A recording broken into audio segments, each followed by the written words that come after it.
Okay. Can you hear me through this mic? Everybody? Okay. Welcome, everybody. I'm Allison Taylor from the Fayette County Commission. We've invited commissioners from Nicholas and Raleigh counties. I know Nicholas is on Zoom, and Raleigh should be en route. I haven't heard from him, but I know he heard part of the presentation at Oglebay. So we're going to go ahead and start without him. This presentation is public information session for Fayette, Raleigh, and Nicholas counties about Amendment 2. Senator Eric Tarr is here from the West Virginia Senate to explain how the Senate plans to backfill the loss of income to the counties through Amendment 2. I see we have a delegate here, our other Fayette County Commissioner. We have another Fayette County Commissioner on Zoom. Our sheriff is here. 2 mayors from Fayette County are here, and some citizens. So I appreciate all of you coming, and I hope you pay close attention and ask some good questions.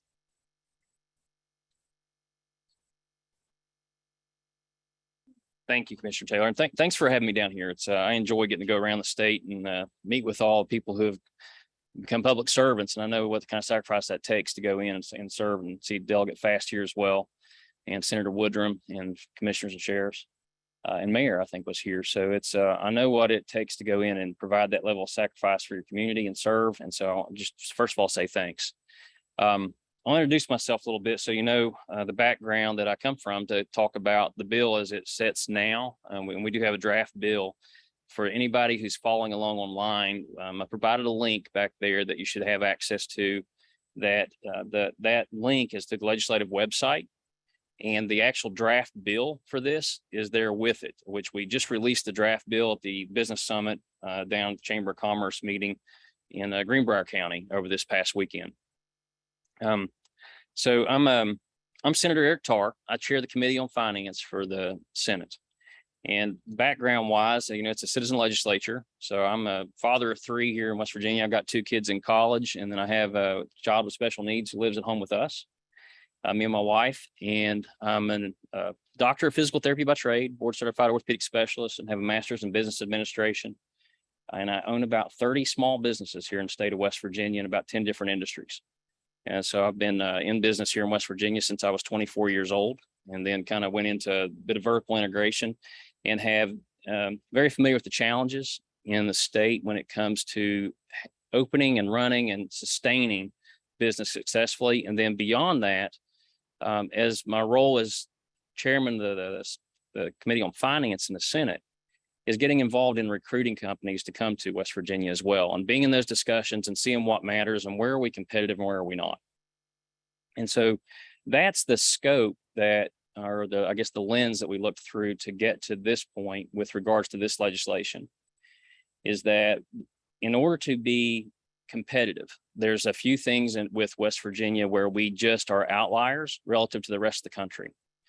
And we are the only state left in the country that has a constitutional lockdown on taxation of both machinery, equipment, and inventory, which makes us an outlier when companies are looking at what state do you go to if you're going to go and invest, if you're bringing millions, or in recent cases, billions to a state, and that taxation's there, when we have Ohio and Pennsylvania who tax neither of those species of property.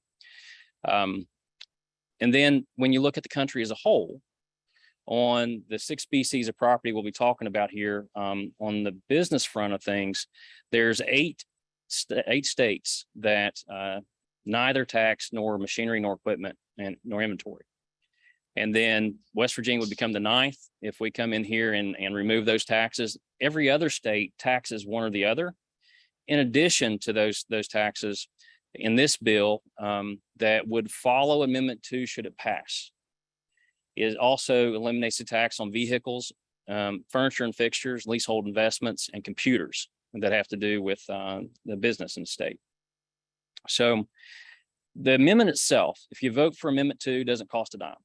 There's not a penny associated with Amendment 2. What it does is it says that it allows the legislature to exempt from taxation these species of property that I just mentioned, which is machinery and equipment, which is one species, and then inventory is another species, motor vehicles is another species, leasehold investments is another one, computers is another one, and then furniture and fixtures is another one. Those 6 species of property right now go directly to the counties. So if that passes and the legislature goes through and then follows that with legislation, then it's incumbent upon the legislature to go back and create a backfill mechanism for the counties. And so when looking at that, another the problem that it's been that the legislature, and certainly I've been looking at it, is what do we do for counties that have really been struggling when you start looking at revenue mechanisms that go into fill counties now. If you take out our best years in revenue climbs in West Virginia, and so the past 2 years, 21 and 20, if you look at those, they're extraordinary years for revenue in the counties. If you take those out and you go back and you look at a 7-year history, 40 of our 55 counties have a trend line down on revenue. So it looks kind of like a downhill roller coaster. And if you trend line that to where you look at it and see the direction, you have 40 counties that trend toward insolvency in West Virginia. And then if you start looking at counties that are behind on bills, you can start really seeing it, especially with jail bills. You can start seeing that counties aren't able to pay that. There's about 10 counties that trend flat. So if you go over those 7 years and you were to look at 7 years back where their revenue was, it's about the same 7 years later, just a flat trend. Then you got 5 counties that are growth counties that trend up. That changes some when you go in and you just add 20 and 21 to it. Then it pulls a lot of those that were trending down. It was so significant a change that it trends it back up. But they are certainly extraordinary years, and I'll show you that in here. So what we did is when we looked at it as a team looking at this legislation that would follow the constitutional amendment, is we looked at it as if you take the outliers out. What does it really look like if you're doing forecasting for West Virginia? And what does it really look like if you forecast for each individual county with regards to revenues? And where can we make West Virginia competitive as a whole? So we have that population growth coming into West Virginia through job development, business creation, and those type of things. And then also, how do we provide tax relief to the individual citizen? That when we're in a situation now where we're seeing economic growth, where we're seeing more people moving into West Virginia than moving out, as this comes upon us and we have the opportunity after holding 4 years of flat budget, that we can go back and bring that revenue and put it right back into the pockets of the people of West Virginia. And that's where the motor vehicle piece comes in, as well as the business piece. And the reason the business piece does that is because 98.8% of the businesses in West Virginia are small businesses. They're pass-through entities. The average small business owner in West Virginia is a $60,000 a year earner. So when you start looking at the taxation on machinery, equipment, and inventory, that is directly to the individuals of West Virginia. Those 98.8% of the businesses in West Virginia employ over half of the people in West Virginia. So it's a significant tax cut to the people of West Virginia should the legislation pass that follows it. So you should have a book that looks like this. And I'm going to go through and kind of show you the book. And then as you got questions, at the end, I'll take questions if you let me get through to the end on it, because I think a lot of your questions will be answered as I go along. And then I'm happy to stay as long as anybody wants me to answer questions you may have. And if I don't get the answer, I'll get back to you. So in this book, when you get into the first page here, it has an executive summary in it. Looks like this. That executive summary goes in and shows the 6 species of property that are defined within Amendment 2 that would allowed to be exempted should the legislature so choose to exempt from taxation those species. Now, one of the things that's important is the language in the constitutional amendment. It doesn't say decrease. It says exempt. It's either on or it's off. So you either exempt those species of property or you don't. That's what the legislation that follows it would have to do. So when you vote for Amendment 2, if you're voting for it, you're voting to give the legislature the ability, should they choose, to eliminate that taxation on those 6 species of property. What it does not do is give legislature permission to just lower it. Now, ironically enough, is that what we do have right now within the legislature is we can lower them to a point. But the way that happens is you go to salvage value assessment. So right now, the legislature could go in and say, okay, this species of property statewide is now assessed at salvage value. Now, that essentially brings the tax to zero. But what the problem with that is, remember, one of the problems we're trying to fix is when businesses look where they're going to go to in West Virginia, especially if they're comparing us to our border states, is that where is that taxation and is it stable relief? And so when you just take it to salvage value, it's not stable relief when it's looked at. So you start losing some competitive advantage there. So in order to bring us into the norm, we have to get it out of the constitutional lockdown, because we're the only state in the country that has that. Only state left in the country that has it. It is absolutely not. It's a deal killer in a lot of situations. So then what I want you to notice is, Dan, when you get down to the bottom of that first page, is total assessment. The numbers that we used, that we came to, we based off the total assessment. That means the assessment, not what you collected. So whatever, if the county sends out on this 6 species of property, let's say the bill's $1,000. And we all know it's a lot more than that. We'll just use simple numbers. If the bills the county sent out was $1,000, this is going in and based it on as though the county had collected 100% of what it assessed. You collect $1,000. So we didn't go off collections, which are going to be less than the assessments. And I see Sheriff here locally in Fayette that I had sent from my office a letter here a while back and sent it to the assessors and to the sheriffs of every county. And I said, I want to know the total assessments and collections for these 6 species of property that go out. Actually, it wasn't 6 species. It was for machinery, equipment, inventory, and vehicles. The other 3 species, or 4 species rather. No, 3 species. The other 3 species were brought into it because they're also in the constitutional amendment. So what the Association of Counties brought back to me from the information that the sheriffs and the assessors provided them is this is what our assessments were. They couldn't get me all the collections because there was about 20 counties that couldn't figure out what their collections were with any confidence, which is a problem in itself. And I still don't have those numbers. I still do not know what 20 counties collected for these past 7 years. But what we did is also we went to the revenue department for the state. We said, ask them, give us the same numbers. We want to know what assessment and collections are. For them, same issue. I got the assessments. I don't have the exact collections that came from revenue. Where I did get them from was the auditor's office. So then we went to the state auditor's office, who goes in and will do audits on counties, municipalities, and other things, and these in the state, anything where tax dollars would flow through, and said, I want to know what this looks like on these total assessments coming from the auditor's perspective. And so what happened is when the Association of Counties brought me those total assessments for the past 7 years, all but 6 counties matched within dollars with the state revenues numbers for assessments, which is a good lineup, right? So if we go in, is it going to give you confidence that you're dealing with the right numbers? The fact that we had 49 counties that matched up within dollars gave some pretty good confidence on the numbers that we're using. The 6 counties that didn't match up, they were anywhere from tens of thousands to hundreds of thousands. And the absolute most it was off was $300,000.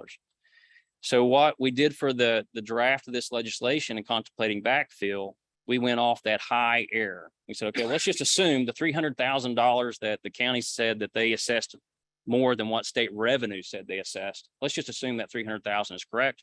That's the number we'll work with. And so that's where we started from. That included excess levies because it's total assessments that we asked for. We then had both state revenue and we had the Association of Counties bring assessor that would represent them and their executive director testify before the Joint Committee on Finance.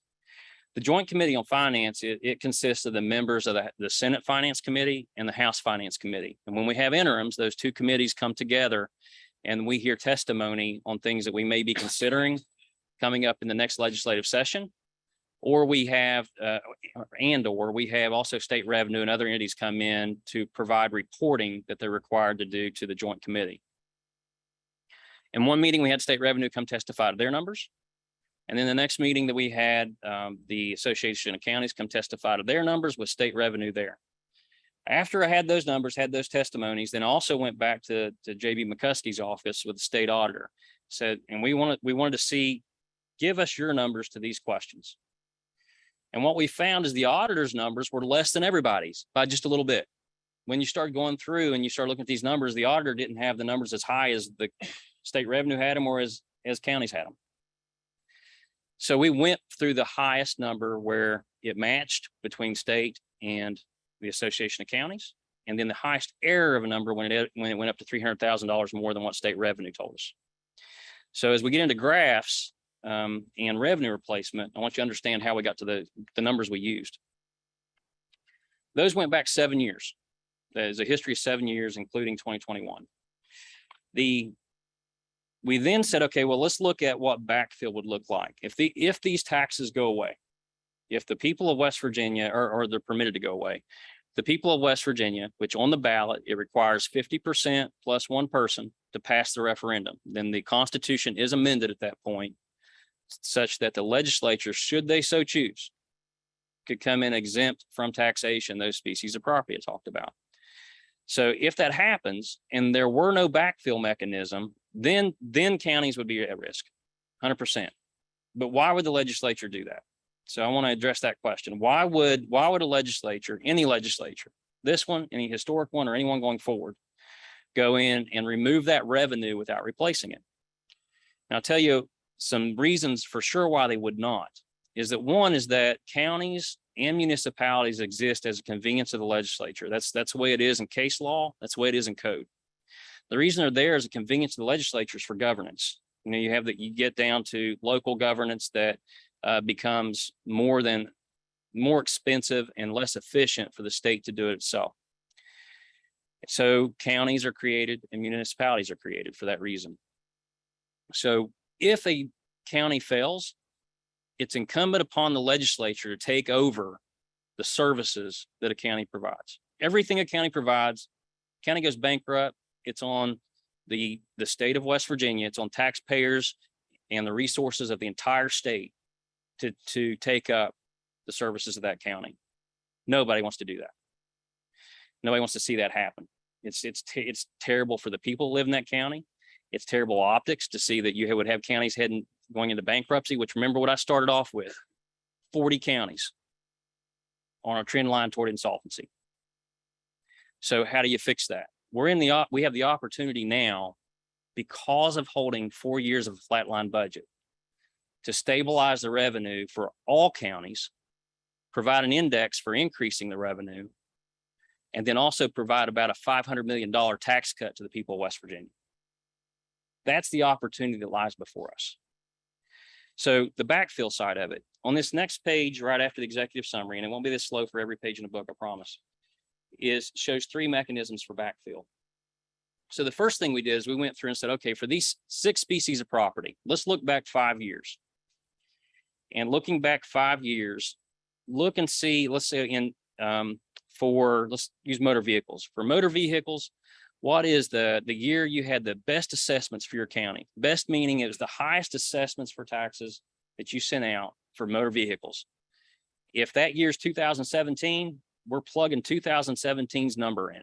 That's the highest value. And we'll go over to machinery and equipment. Maybe that one's 21. If the highest year is 21, we're plugging that number in for the most assessments you would have sent out in that 5-year period. We took that highest number for any given year for each 6 species of property and then plugged that number in and said, okay, that's where we're going to backfill going in perpetuity. If that number was less than $1 million per year of backfill more than the total assessments that were mailed out in 2021 for that county, we bumped it up to $1 million per year more in perpetuity to backfill that county. If that didn't entirely cover the jail bill, which there were 6 counties left that still didn't cover the bill that DHS, Department of Homeland Security, had sent out to the counties, we had Department of Homeland Security send us your 2021 bills to these counties. There were 6 counties that didn't cover their jail bill. We brought it up, said if it didn't at least cover your jail bill for 2021, now you have enough money that at least covered the level of your jail bill in 2021. Those are the 3 scenarios. So the absolute worst case for a backfill for any county in West Virginia is $1 million or more than what their total assessments were, not what they collected, but their total assessments were for 2021. The bill actually sets that formula in statute and then sets the base figure for what that will be. Then what we did is said, okay, well, let's index it, because remember, we got 5 growth counties and we got more that are going to be growth counties. I can promise you, because we're seeing the Nucor, for instance. Nucor is going to Mason County, which is a lost county, is going to be a growth county, a mega growth county. Cabell County, because of the proximity to this $3 billion investment, is going to grow like crazy. And we see company after company right now coming to West Virginia that is going to be creating that same kind of growth over the next few years. So if you have growth, Then you have growth for the need for services in the county.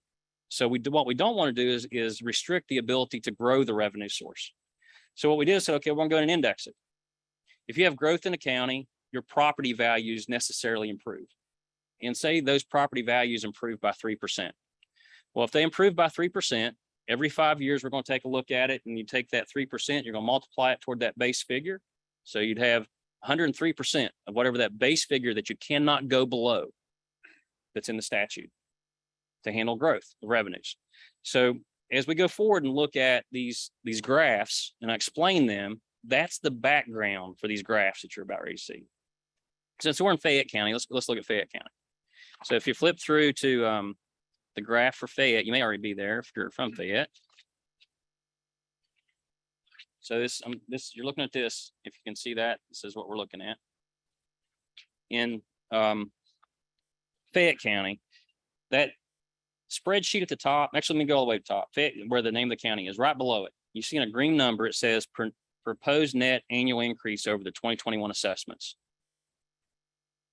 So the legislation that is in draft form right now, should the constitutional amendment pass, and then the legislature enact this legislation, what it does, it proposes that for Fayette County, they would receive $1.7 million more per year in perpetuity as a base figure than they build out in total assessments for those 6 species of property in 2021.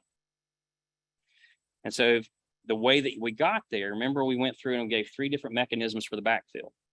If you go down the spreadsheet and you go to that very first column that says machinery and equipment, the very best year for machinery and equipment for Fayette County was 2017. We took that number and plugged it in. For furnitures and fixtures, leasehold investments, and computer equipment, it was all 2017. But when you got the inventory, it went to 2020.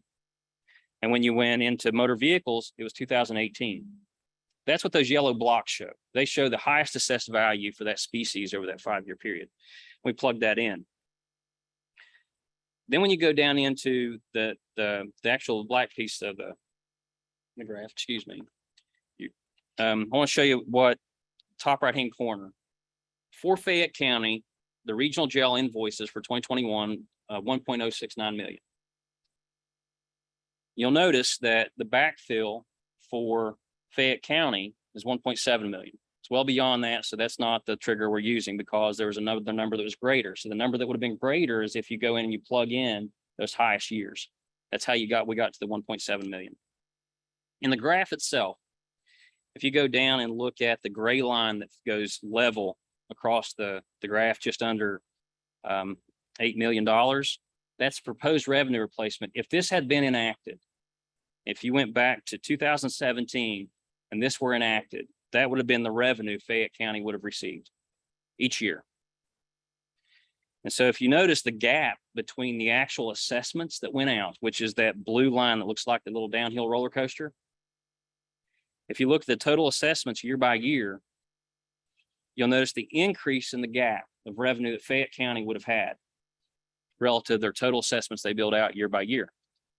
If you look at the yellow line, it shows the trend line for what you could forecast for Fayette County.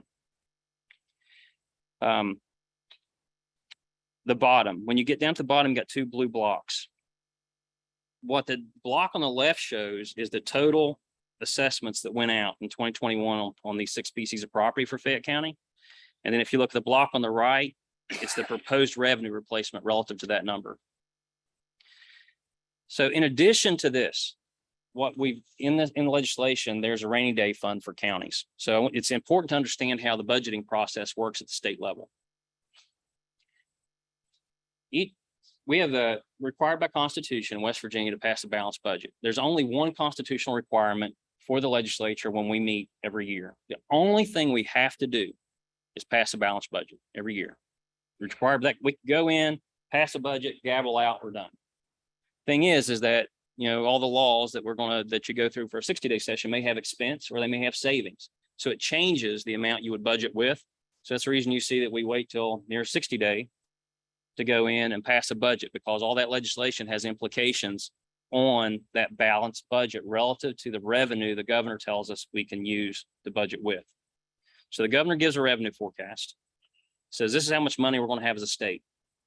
Legislature goes in and says how you're going to spend that money that the governor has proposed. The governor also proposes a budget, and this by and large is what the legislature works off of, is this proposed budget. So he'll say, here's the revenue estimate, and usually he'll spend almost right up to every penny of that revenue estimate that he gives. And this is any governor, not just our governor currently, it's just any governor. It's just the way it works. And so in that, we're going to call that base budget. Base budget is what the governor introduces. Anything in revenue that would come over that revenue estimate, since we can't spend more than that in that base budget, is called surplus. We have record surpluses this year in West Virginia. Nearly half of those record surpluses are due to holding a 4-year flatline budget. And I'll show you how that works before we get into any other graphs. We'll go here in just a second. Because every year we hold a flatline budget, we reduce expenditures in the state by about $147,700,000. And that compounds. So by the time you get into 4 years of a flatline budget, that means there's $590 million we did not spend, that if we just would have done what was normal course of business over the past 20 years, that we would have spent. So what do you do with that $590 million that you saved? One, it controls the growth of government by doing that. And another thing it does is it creates efficiencies that are demanded within government when you start to hold those costs down. The next thing it does, it produces, the revenue still climbs. So even though we've held a flat budget, that doesn't mean less revenues come in or less revenue growth. The revenue growth still averages $147,700,000 a year. So we have a window of a tax cut that if we went in and did a tax cut of $590 million, we would be right back to where we would have been if we had not held flat budgets and we just followed the normal course of inflationary growth. That's where the money comes from to do this. So when it's not built off surpluses, it's built off base budget. So what would happen with this being statute is when the governor introduces his budget, he's going to come in, let's use a round number, let's say $5 billion. He's going to come in, he's going to introduce a budget of $5 billion. The legislature then can spend up to that, but we cannot spend more. We can spend less. We could go in and say, okay, we're going to pass a $4 billion budget, but we're not going to do a 5. So when he introduces that budget, all these figures for every county that you saw this proposed revenue replacement, that would be the foundational number for perpetuity that county is going to be funded in the base budgets as it's introduced. So, which is great when we're in situations right now, right? When prosperity is good, state's growing economically, we got jobs, we got businesses coming. But what happens if you have the worst year ever? You know, the bottom falls out. Well, we had that year. And if you recall, back around 2016, the governor wanted to do a $500 million tax increase because we were that much upside down. And so what happened? The legislature said, no, we're cutting it. They cut it from the budget. And so in doing that, that was the largest cut we could find in my finance office in the history of West Virginia, just to the state budget. It was about a 10% cut. It was around $450 million of what the cut was. And so at a 10% cut, let's say the 10% cut is worst case scenario for history of West Virginia for our budget. What would that mean for counties? So if, let's say there's not the backfill fund I'm going to describe here in just a second. If we don't create a rainy day fund for counties and there was the worst case scenario 10% cut, the revenue replacement in here is $558 million. So we'll use $558 million. It's proposed revenue replacement in the budget or the legislation. If there were a 10% cut across the board, and that's how you do it. When the budget's cut, they cut it across the board. And I was there as a policy advisor. I'm going to take a little hiatus here to explain how I know this with great confidence. When the Republicans took the leadership in 2014, going into 2015 session, I was asked to come up and be an advisor for, at that time, was the chairman of Senate Health. He was the new chairman of Senate Health, to come in, and then the caucus asked me to start also advising on the budget piece because the state was upside down. We were $250 million in the hole that year, and it was heading into $500 million the next year. So the current finance chairman at that time, when they came in, gave me the budget to take home on a thumb drive.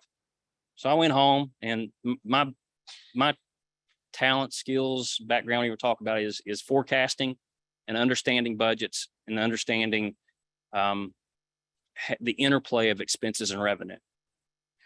So I went back and started going through that line by line by line to go and suggest a cutting mechanism for the legislature to address a $250 million shortfall at that time. And what I found is it's nearly impossible to cut it line by line.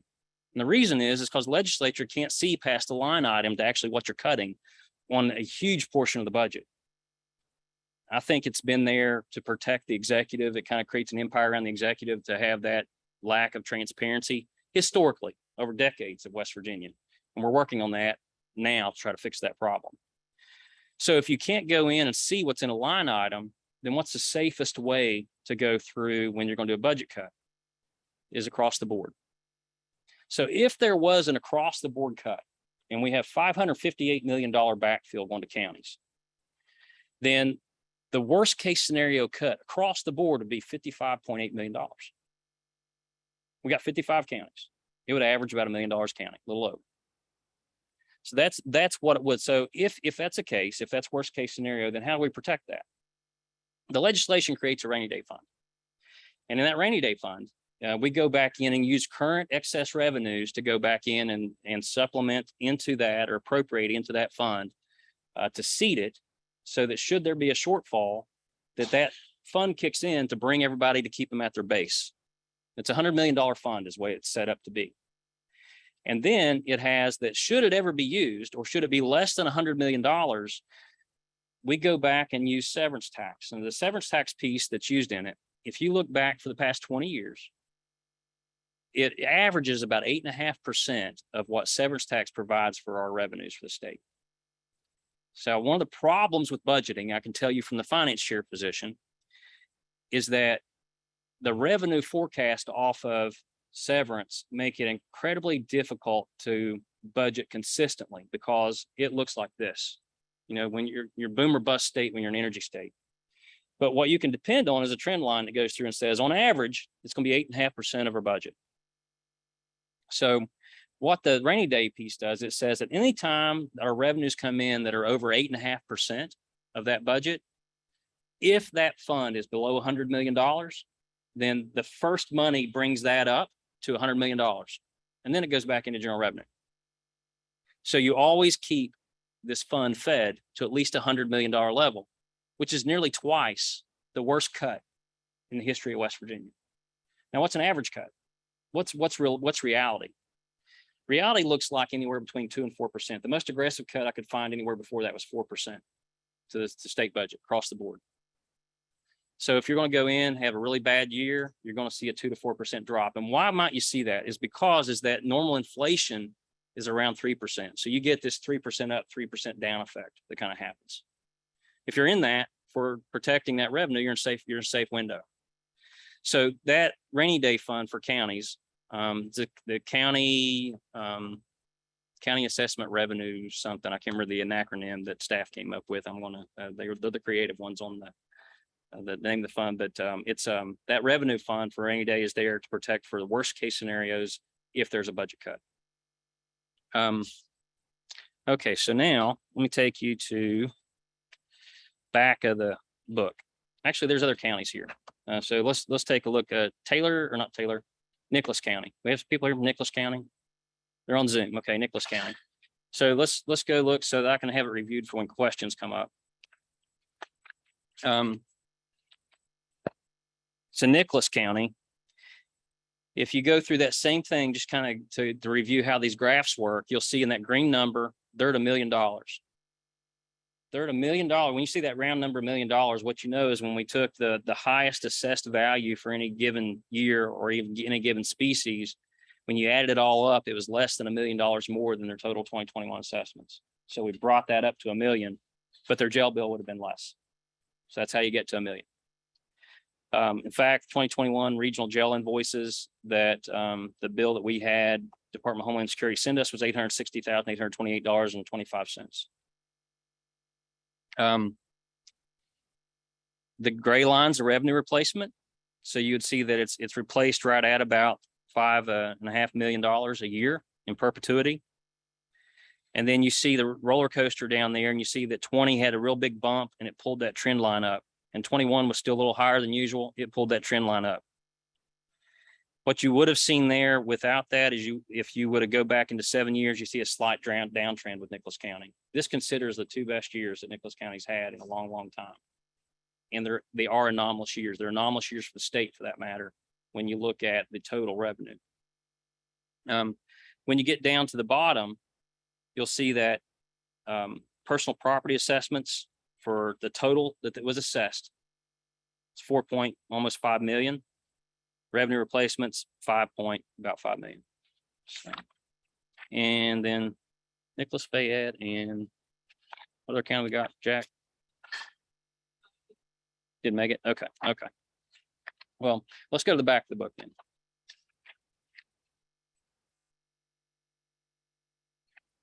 And look at this page here. This is one that's kind of makes you dizzy to look at. It's the Excel. This is every county showing those figures when we at that spreadsheet that does them individually on the book. This just puts them all together. So you can go through to see the totals. The number there to look at really is going through and looking down at the revenue replacement, the backfill to the counties. If you go all the way to the bottom right, the total backfill floor to the counties is $558 million a year. If you go and you look at the total 2021 assessments, the total 2021 assessments were $465 million. So it's about $93 million more a year backfill to the counties in real revenue than what their total assessments were for 2021. That's where we start. And it doesn't go below that with the legislation. The jail invoices by county and a total spreadsheet's the next page. The next one goes in this crazy looking one here. This black, and it's got the bright orange line going in up and down on it. That shows the change in revenue and the change in the general revenue appropriation year for year. If that orange line's revenue, the blue line's the change in annual appropriation. Notice the blue line has been trending down. If you take it all into the change, in other words, the growth and appropriation of the budget has decreased year by year. That's what that shows. The revenue has increased year by year in the orange. And if you go through and you look at that average of revenue increasement per year, it's $147,700,000 a year. Now, if you take your outliers out, it's about $130 million a year. That gives us about a $60 million window of $530 million to about $590 million. There's a safe range just to get us back to where our normal flat line, or not flat line, normal trend line would be for budget growth, which this page is what shows what a flat line budget does. It's the last page in the book. And a 4-year flatline budget should probably be in the Guinness Book World Records. I mean, I don't know of another state who's been able to do that for 4 years. That shows incredible fiscal discipline. I'm not sure we're going to be able to do it again this year because of the inflation being so high and just the cost of everything going up. It costs the state just for roads, for instance, just to go out, the cost of labor, the cost of materials. Now, that said, we may. I know one thing it won't do is not going to grow 3%. I'll tell you that as finance chair because I won't let it. So it'll be less than the normal 3% that you see if we let it grow at all. And that's going to be decision within the legislative body, of course, whether or not we're going to go in and let that budget grow again, or will we hold it flat for another year? And if the governor's revenue estimate comes in and it's flat, it's no choice but the legislature to hold it flat another year. If that's the case, that creates another $147,700,000 more on top of that $590 million window for availability of a tax cut without increasing normal growth of the budget. So this shows that black line that's vertical goes in and shows when we started holding a flat budget. The blue line shows the budget as you roll across through the years. Hit the black line, you see that kind of levels out. That green space that you see going all the way to the top up there, that would be the normal rate of collections with 3% growth. Normal $147 million, $700,000 a year growth. That's where it would be above the budget. So if you catch it back up, If you go back to where that blue line starts inclining again, that gap between that 3% growth and the blue line, the orange line below it is your, or excuse me, the blue line, the light blue is your availability for tax cut without reaching into that 3% revenue growth. Still allows for surpluses is what I'm telling you. There's still surpluses after you do this normally. So, questions? Jack, don't leave anything out. Jack's got to hear this probably more than he cares to, so. Best you can. Oh, okay. Uh-oh. Questions? Sheriff? You might for Zoom so they can hear your question properly. Or maybe this mic here, if that's, I'm not No. sure there's either one works. Come on up. Hello. What do you want to do? I don't want to talk to anybody, Senator. Thanks for coming up here. Oh, it's my explaining all pleasure. this for us. Couple questions I have. Sure. One, if the Amendment 2 is passed, does that give the legislator the authority to get rid of all 6 or all 5? Or can they pick and choose and say, well, we want to, this year, we're going to do business, and then You we'll could pick see. and choose. They could pick and choose which one they want to eliminate, or, That's correct. okay, so Yes, not yeah. all 6 at one time. If you do all 6, it's 558. Anything less than that would be less if we're going back at this increased value of revenue replacement. Okay, so thank you for that. Also, you keep referring to the regional jail costs and everything like that. When the regional jails were built many years ago, there was bonds put out for these jails to run and operate. And we Yeah. was told they wasn't told, but I wasn't either, but I know what was going on with it. That the counties wouldn't be flipping this bill for all these years, because bonds be paid off, which are paid off. And we're still paying this jail bill for the state, for the municipalities, if they go through master court and stuff like that. Why is that such a big deal now, when these bonds that we was told was gonna get rid of, that we're still paying them? When we did this, the jail bill part wasn't even originally contemplated when we started developing the bill. Yes. It's just that when we looked at it, in the legislature, and you're gonna be very aware of this, Sheriff, is that every year jail bill is an issue relative to counties. We hear at the legislature every year. And so so what's held, and rightfully so. So what the state has to do every year is pass legislation to keep the per diem rate down. Right. So in order to, and so every year the state really picks up the rest of that by keeping that per diem rate down. But it's a problem. This problem needs to be solved. And one of the reasons it needs to be solved is that there's some counties just they're millions of dollars behind in their jail bill.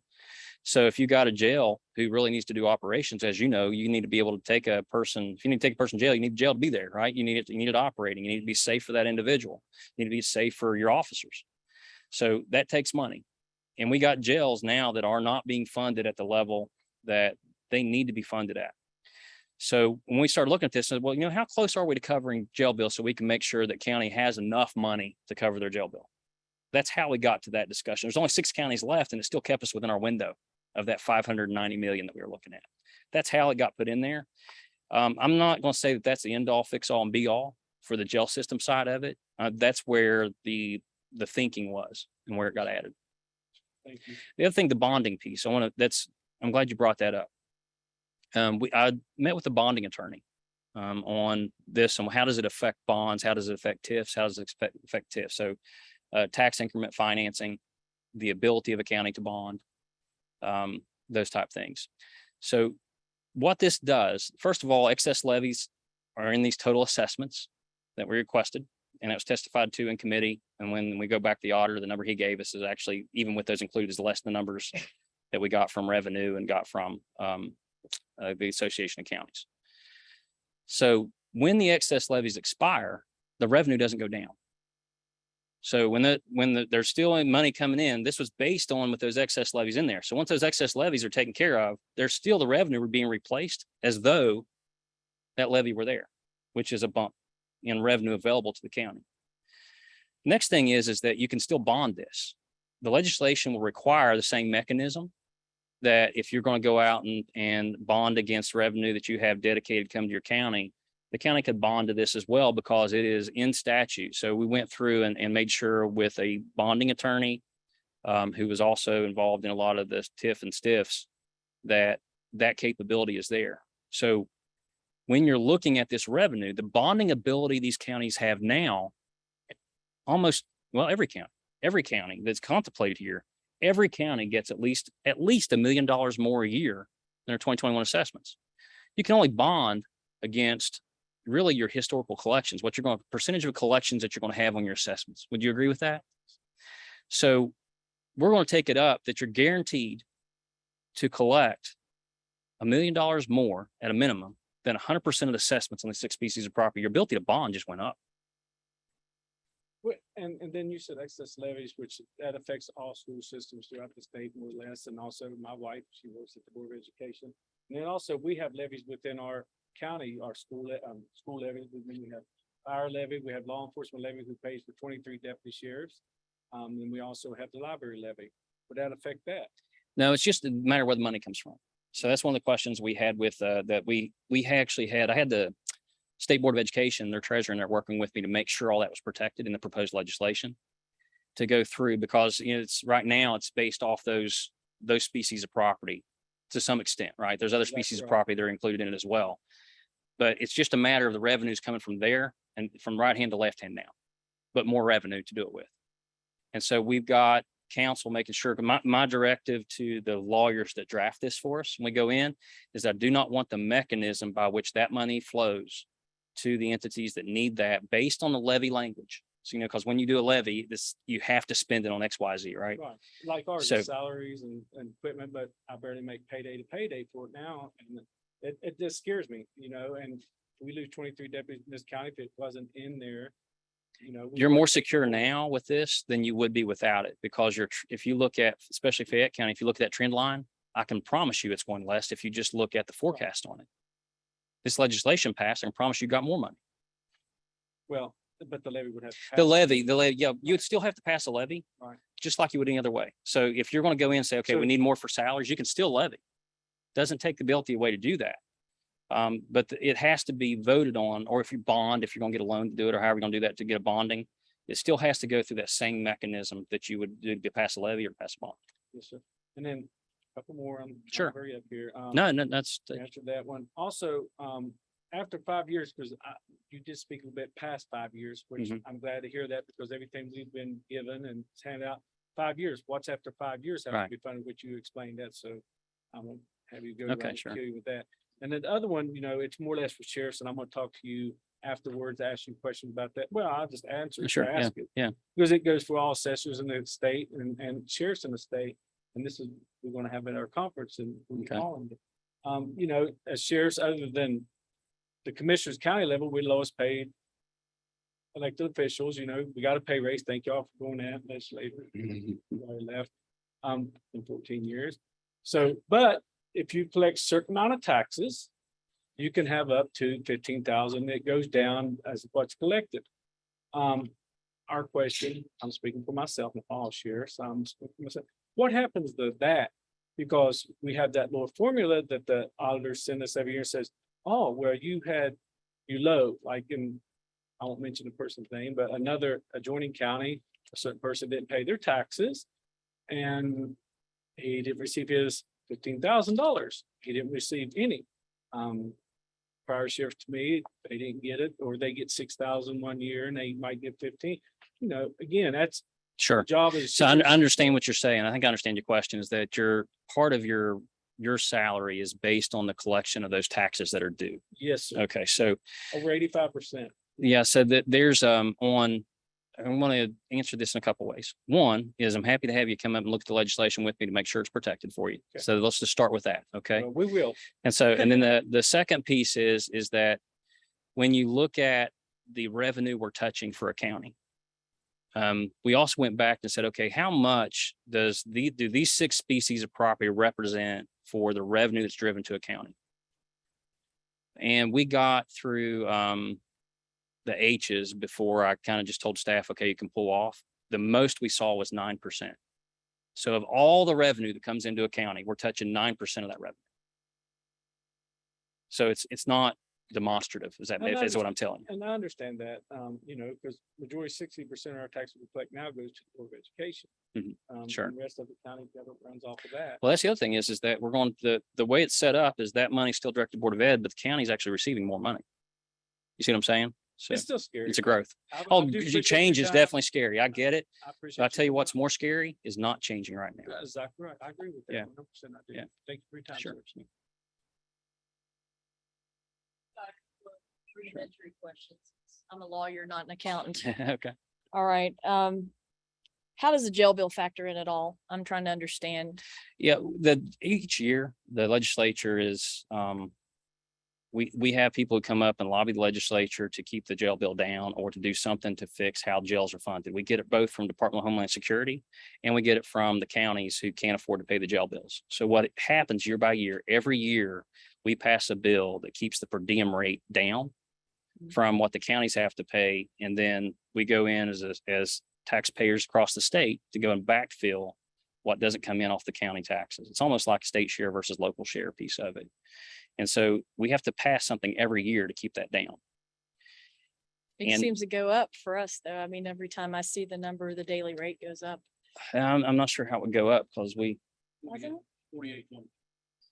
Okay. My bill.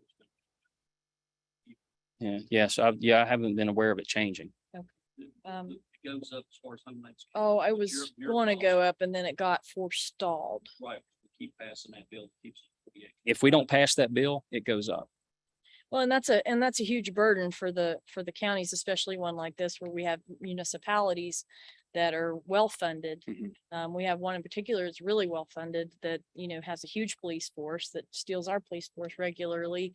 And they arrest a lot of people, but Mhm. don't share any of the responsibility for that.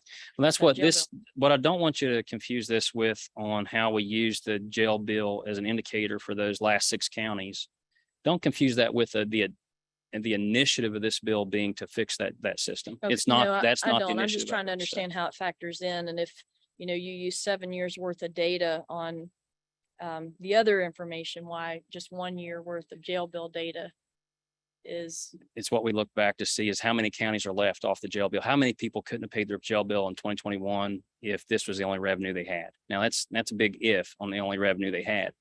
And part of the reason you looked at that is some of it was, especially with growth counties, it was so close. And it was a way for us to address growth counties for the foundational piece of the revenue.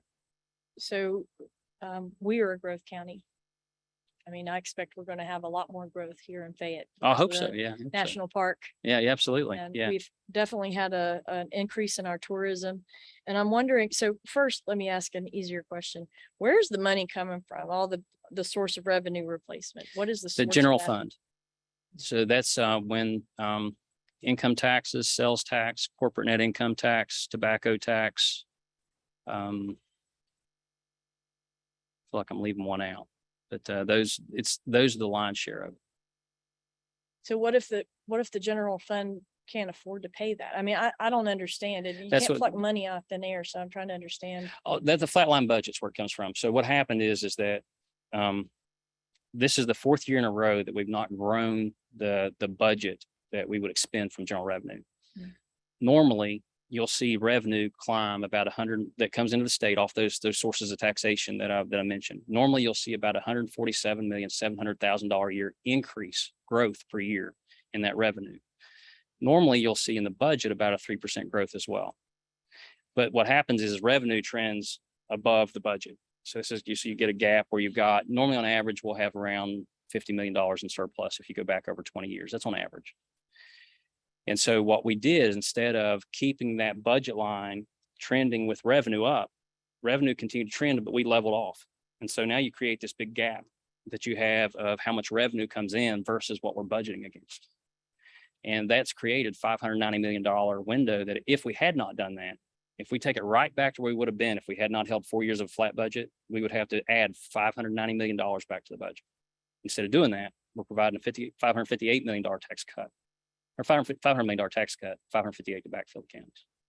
So are these numbers, are you proposing that you would calculate what goes to each county based upon, a revenue trend? Or, I mean, I'm just trying to understand, like, obviously the needs for Fayette County are going to increase. Yeah, that's where the index comes in. So when I was earlier, and I know it's a lot of information to take in right now, but Yeah, it is, 'cause it's I'm a a lawyer and lot. you're an Yeah, it's a lot.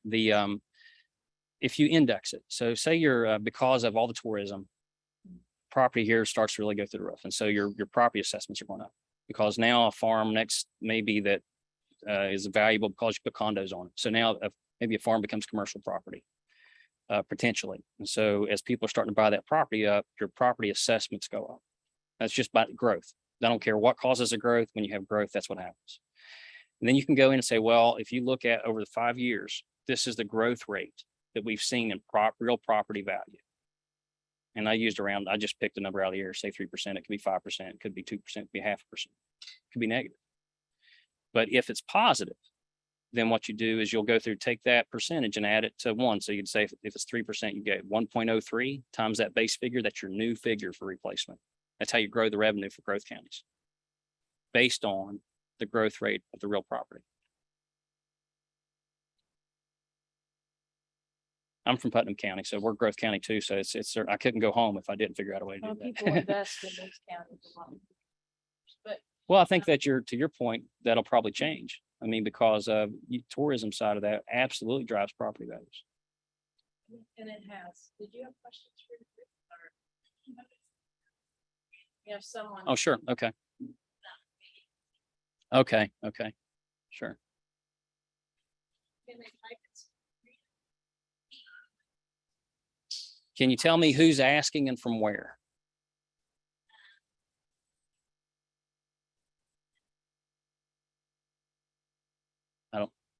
I don't know where that is. 45. Raleigh County. Okay. So let me get to Raleigh County.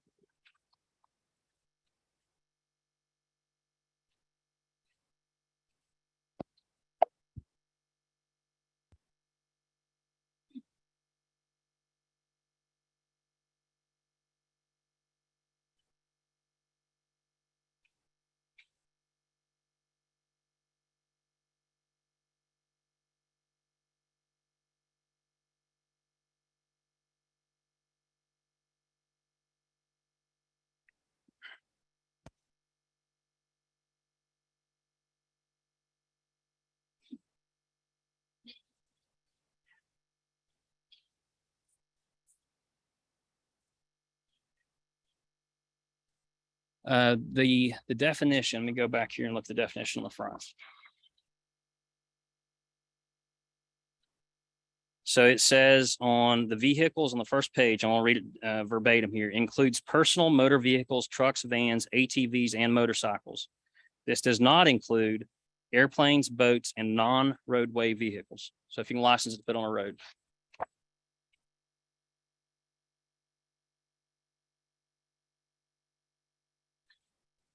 That's okay. Yeah.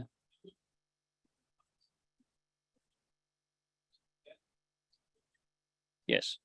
Yeah. The other thing too is if it's used in business. Yeah, the question was is if it's, say it's a boat, since boat's not included, does that money still go to the county? And the answer is yes. If it's licensed for the road, I'm saying it says it's probably a non-roadway vehicle. You know what? I honestly don't know the answer to that. I can get that back because what I would do is probably at this point defer to council and all the definitions in it. If I was asked that in committee.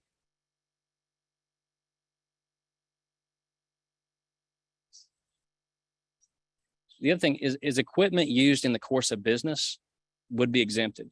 So if you get to say that four-wheeler that's not licensed for the road, but it's used in the course of business, it's business equipment. What if we have a legislature that doesn't want to have a flatline budget? Mhm. What will happen to the counties then? Doesn't change this. So you could grow the budget. This still comes into the base budget. It'd just be a piece of that. If that's where we have the $100 million revenue shortfall fund for the counties. So for instance, right now, West Virginia, our rainy day fund is over 20% of our revenue, our budget, which is one of the top in the country for the funding level that we have it at. In order to exhaust that rainy day fund, you would have to lose 20% of your budget. The most we could find ever cut in the history of West Virginia is 10%. So the county revenue piece that we have in there is right around 18% of what the total backfill is to the counties. It's padded pretty well. Sure. Might not understand this, if you don't mind. Sure. Machinery, equipment, I know what it is. I mean, coal mines are starting to come back and they're coming back in Fayette County. Does that go with that business? I mean, all their. It would. Yeah. And to that point, so like you said, if they come back or when they come back, right? Right. So here's what happened to some of our companies in the coal, and I got to talk to some of the coal industry about this as well, is when Obama stepped on the throat of coal and it was no longer profitable to mine. You're still getting taxed on equipment that's sitting here. So what'd they do? They pulled their equipment, right? So now then coal becomes more valuable. The equipment's no longer in state. Now they don't have the ability to come back in, and a lot of them sold their equipment even, and they can't get that equipment replaced because of supply chain issues. For those companies that left, and now even with severance being through the roof, it's increased over 300%. So it's profitable now to mine. And I talked to power companies, they can't get people to mine because they can't get equipment. So what'd they do? They came out, moved the company out, moved the equipment out. So you lost the personal property tax on equipment. You lost the corporate net tax because they can't get open back up, and you lost the income tax because they don't have anybody working. If that equipment had still been safe to sit here and not been taxed, they'd be mining right now. And again, one other question. When I took office, I went through it, people that are delinquent on taxes. Yeah. Went through a big list and I found people that owed $343,000. Don't benefit me, it benefits the county. Sure. And the sheriff, people don't know, does have a power when it comes to collecting taxes. Or just business, this gentleman, a nice letter and told him this is what's going to happen. Of course, did not quit operating. So I went down, kicked everybody up, put locks on it. Is that responsibility to get the delinquent taxes now? Is the state going to do this? Well, these back in items the aren't taxed anymore. So you couldn't be delinquent on So something that's not taxed. So it's just there, right? That's why I want to Yeah, make sure. yeah. So, okay. Yeah. So more or less. For these it six just- It species. just goes. But again, like you said at the beginning, it's up to the legislature saying, we're gonna get rid of this tax, but we're gonna make you still pay this tax. So example, it could go and the legislature, not you, Yeah, sure. just say machinery, equipment's gone, and the inventory taxes are gone. That's all we want to get rid of right there at this time. Personal property, which that's the big issue, and that's what's being sold to everybody in the state. That's what you hear from local, not your business people that you deal with, because this was trying to be done a couple of years ago when there was a certain person that was in office that was trying to get rid of inventory taxes, the better their business. I get that. But it's being sold, personal property. I mean, good Lord, I like to get rid of mine. You know, You're your I go- 13th vehicle payment. Right, I go into my office, somebody says, I'm paying your salary, sheriff. Well, how much is your tax? And I tell them what mine is. I say, I pay a bigger percent. But anyway, so I just hope the legislation and the public knows that it's up to the governing body down there in Charleston that's going to make the decision if this amendment is passed, that they get to choose and pick which one they're going to get rid of and which not. The Senate's position, and being finance chair, and it has to go through my committee, is that all six species are gone. Thank you. Sure. Yeah.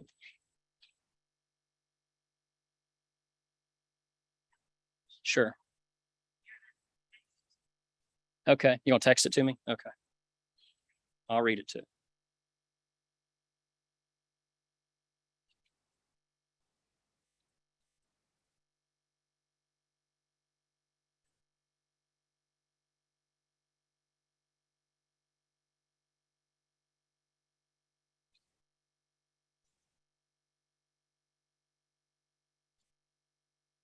I'm going to read this as just out loud as I get it. So my name is Christian Martine, and I'm a candidate for the House of Delegates representing Southern Fayette County and Eastern Raleigh County. I wanted to pass along 3 questions that I received that I didn't have answers to. And I can see 2 of them. Now the third one's coming. Okay. First one is minimized on me. How much are the revenue forecasts dependent on pandemic related funding received from the federal government in the last couple of years? The revenue forecast that we're using for the $590 million window is not dependent on federal government, because that's dependent on holding a flatline budget for 4 years based on 20 years pre-pandemic. or actually 20 years, including pandemic, I guess you go back. So we're basing this off of the normal history of revenue and budgetary growth. Now we have excessive growth in revenue, which is great. That's above and beyond the surpluses we would have had, but we're not dealing with surpluses with this legislation. We're dealing with base budget. So, and what's the likelihood that personal property taxes will rise? Well, the legislature is not going to raise these. We're looking to exempt them. I don't think that's, I think those assessments on personal property are each, I believe, at the county level, because they're different. They're all over the place. So maybe it's Jack, you've done county governments. I haven't heard anything about personal property tax rise. So I don't think that's an issue at all. If it is, it's the first time I've ever been asked about it. So, and it says sales tax will rise. This does not require raising a tax anywhere. Maybe that's the simple question. One of the concerns with real property values change that. Yeah, and we're not increasing. Real property is not affected with this. The only thing it's used as an indicator to increase the backfill to counties if we were to go in from the general revenue fund. So. Real property. Okay. Yeah. So real property does not rise and sales tax didn't rise. Neither one are required for this whatsoever, and nor are they for the foreseeable future. Our estimates going into it's so far looking like we're going to be north of $1 billion in surpluses for this coming year again. Even so, this is not dependent upon the surplus side of the budget. His third question says, working families and businesses alike look to our public institutions like schools, police, fire, and EMS as a differentiator. Today, many of our schools and frontline workers are underfunded. This is a great question. How can we ensure that those schools are not placed in a more difficult position? That's all placed in a much better position. This is the revenue that gets touched by this legislation and by this constitutional amendment is that revenue which would have been directed toward those. So we're going back at in perpetuity, at least $1 million or more than was entirely assessed for those counties to fund those things. Now it's still up to the county how they fund them.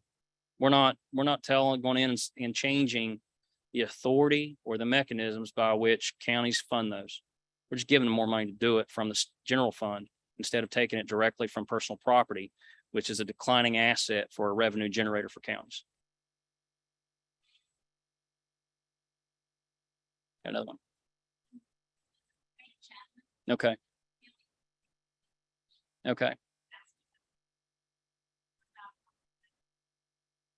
This won't affect the pilots. That's the other thing. We had when Kirk Dedinger, who is the bond attorney, we had come in and look at everything. We had him come in and look at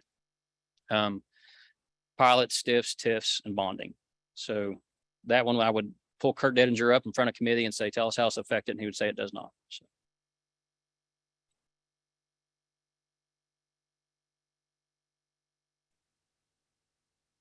We good? Okay. Sure. Senator Woodrum. In a previous meeting, I had the realization that a number of these are for machinery and equipment are based on 2020 was when you had the blip in the graph. And for three of the four of my counties, excluding Fayette County, whose higher number, I believe, was in 2017, which would have still been mining revenue. For Nicholas County, Summers County, and Monroe County, they're getting the benefit of pipeline construction in 2020. So that was one-time money in 2020, and they're benefiting from that as being the highest number as this was assessed, because everything else has been in decline, with the exception of the EQT pipeline construction.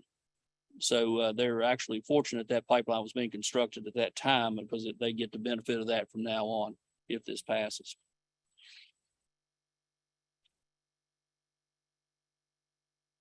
Questions?